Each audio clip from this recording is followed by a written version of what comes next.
update ng bayan. Maasahan anumang panahon.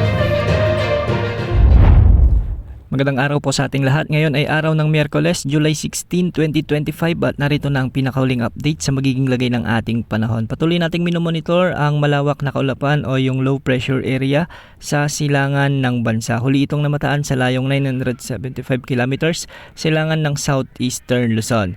Sa ngayon ay nasa katamtaman hanggang sa mataas na tsansa na ito ay maging tropical depression o bagyo sa loob ng susunod na 24 oras at inaasang palalakasin pa ang southwest monsoon o hanging habagat ngayong araw at sa mga kasunod pang mga araw.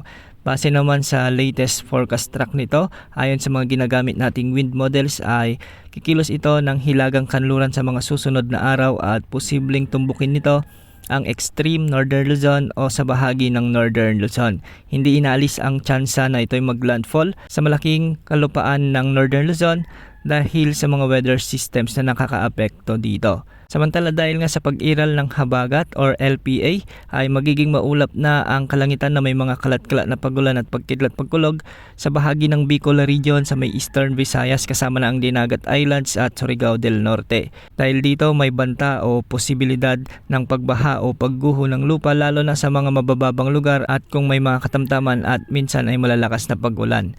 Dulot naman ng habagat ay magiging maulap ang mga kalangitan na may mga tsansa ng kalat-kalat na pagulan at pagkidlat-pagkulog sa Metro Manila, Mimaropa, Cavite, Laguna, sa may Batangas, Zambales, ganito rin sa Bataan, natitirang bahagi ng Visayas at sa buong Mindanao. Hindi naman inaalis ang banta o posibilidad ng mga pagbaha o bagguho ng lupa dulot ng katamtaman hanggang sa malalakas na pag-ulan.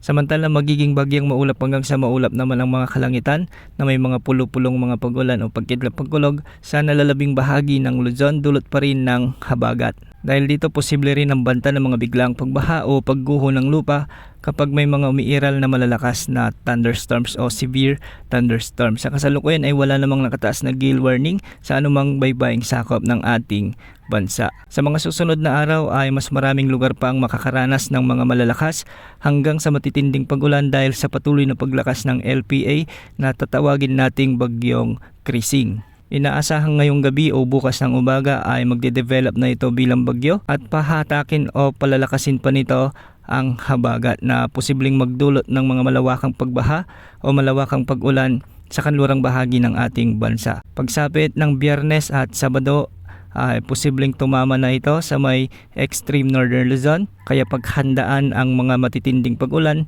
dulot ng bagyong ito. Yan munang update sa lagi ng panahon. Ito po ang weather update ng bayan. Maasahan anumang panahon.